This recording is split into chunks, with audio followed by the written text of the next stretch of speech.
Testing, testing, testing. Okay.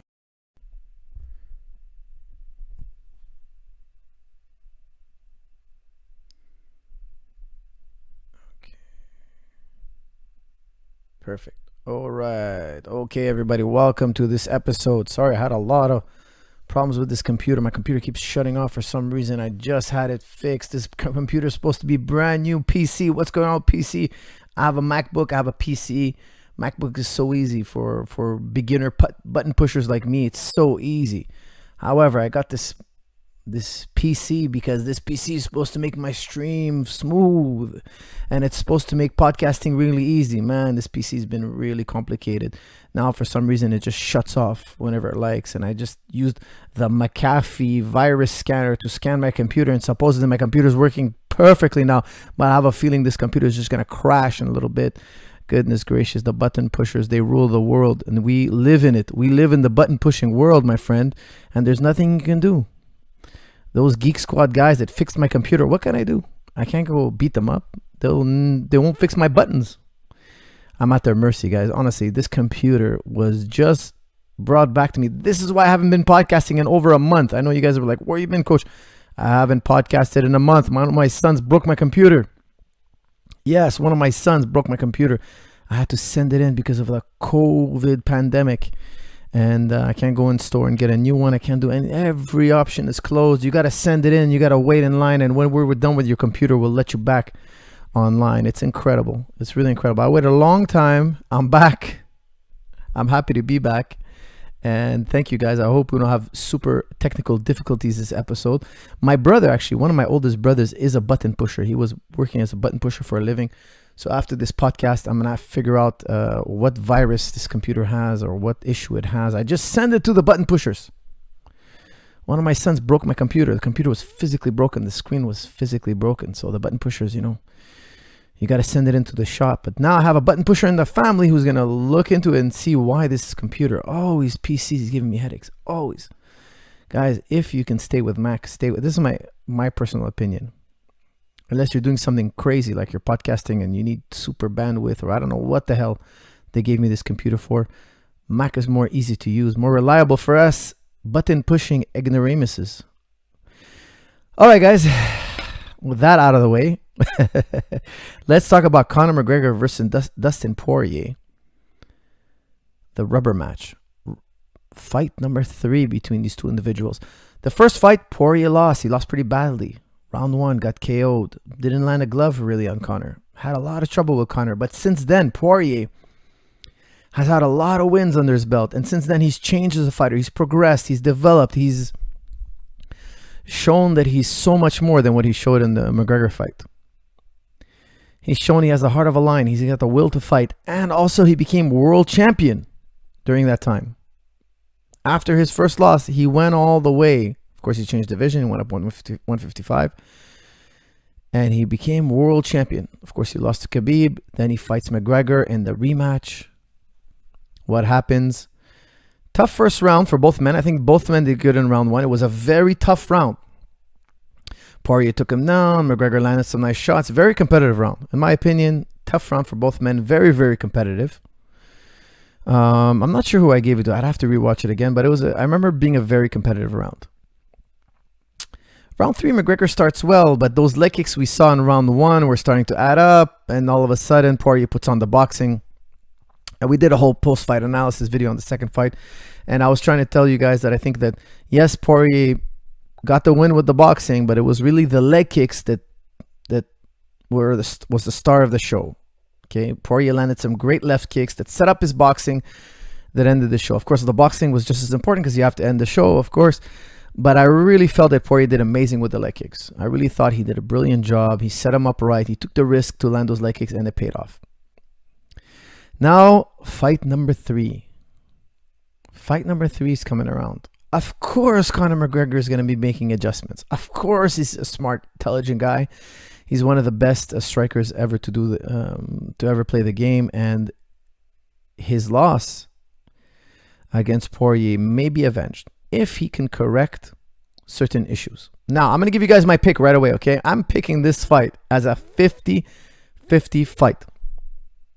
50-50 fight. Now I know you guys don't blame me for this, okay? Because I don't think I've ever done 50-50 before. I think this is the first time I gave a 50-50 odds. I usually give 51-49 for the toughest fights to call, and I pick a side. But this time I just can't pick a side, and let me tell you why. I like to imagine what would have happened if Poirier didn't land those leg kicks. Could have been a very different fight. Those leg kicks were, in my opinion, brilliant. They just stole the show for me. I thought they were brilliant. They put McGregor in a situation where winning is going to be very tough because his leg was hurt in round 1 and early in round 2. Okay, he got a few leg kicks in round 1, but sometimes it just takes one. Round 2, his leg was killing him. Look, he had 3 more rounds to go. It was too long, too far to be wobbling up on one leg. McGregor's not one of those fighters who takes a beating and comes back. You know, he's one of those fighters. He's got to win clean. So, what's Conor going to do against those leg kicks? Of course, he's training around the clock to deal with those leg kicks. So, what happens if Conor comes in with a really good game plan and there's no leg kick available? What if Conor is able to take the leg kicks off the table? Is Poirier's boxing good enough to beat McGregor? Part of me says yes, part of me says no.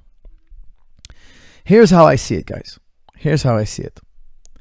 If Conor goes in trying to fight like he did in the last fight, he's going to lose. I think he's too smart. He's got a very smart team. They watched the tape. They figured it out. They're like, we were boxing in an MMA fight. Why on earth did we do that? That's what they must be telling themselves. If you remember the second fight, he was much more ready to kind of pressure with his boxing. His stance was very different than he usually has. That long stance he has when he fought Poirier in the first fight. In the first fight, he threw kicks. He threw a hook kick. He threw side kicks. He was all about setting up his hands with his legs. That was the classic Conor McGregor style. What happened in the second fight? The second fight, he looked like more of a boxer getting kicked by a guy who's not necessarily known for his kicking. He's not the best kicker, but he's just right there. It's open. And let's not forget, Poirier is a southpaw. McGregor is maybe not used to being kicked in that sense, in that way, because he's usually fighting open stance fighter in an open stance, right? He's fighting a righty, so in an open stance, and that leg kick is just not there as much. Now he did fight another southpaw in Nate Diaz, but Nate Diaz doesn't really kick the leg. So it seems like, I always wonder what would have happened between RDA and Conor McGregor. They were scheduled to fight once upon a time. RDA got injured, and then Diaz stepped in and actually beat Conor.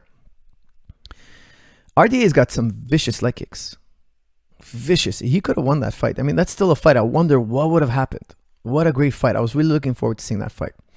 So what I'm trying to say here is Conor McGregor has a big challenge. 1, he's got to eliminate those leg kicks. And 2, he's got to strike like he used to strike. 10 to 20 precise, powerful strikes, not more. In my opinion, when Conor McGregor is in there and he's trying to be like a boxer, and boxers want to add up strikes, they want volume, they want to land, more punches than their opponent. They're kind of playing a points game. Oh yeah, we're gonna make it all the way to the judges' card, and I hit you, 350 times, and you hit me 315 times. So therefore, the judges were more impressed with me. I think Conor has to move away from this kind of thinking completely. He's a finisher. He doesn't win decisions. Conor McGregor in his entire career, I think he's won maybe 2 decisions, okay? He's blessed with the gift of finishing. He has to go in there thinking to himself, I can't get into a trench war. His last fight with Poirier, in my opinion, he got himself in a trench war. And that trench war is exactly where Poirier thrives. Let's not forget Poirier's classic fights. He has some amazing fights where he was losing and he came back to win.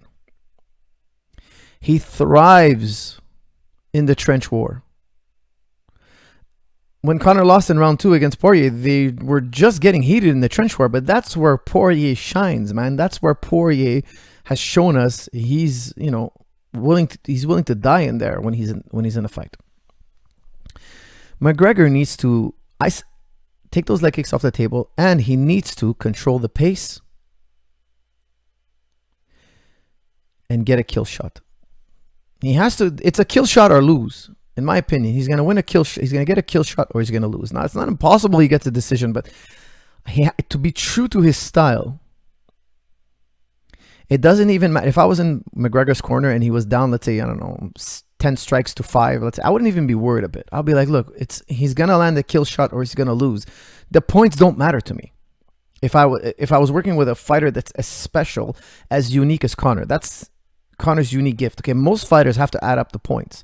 He's thinking like most fighters. In my opinion, no, that's not what made him successful.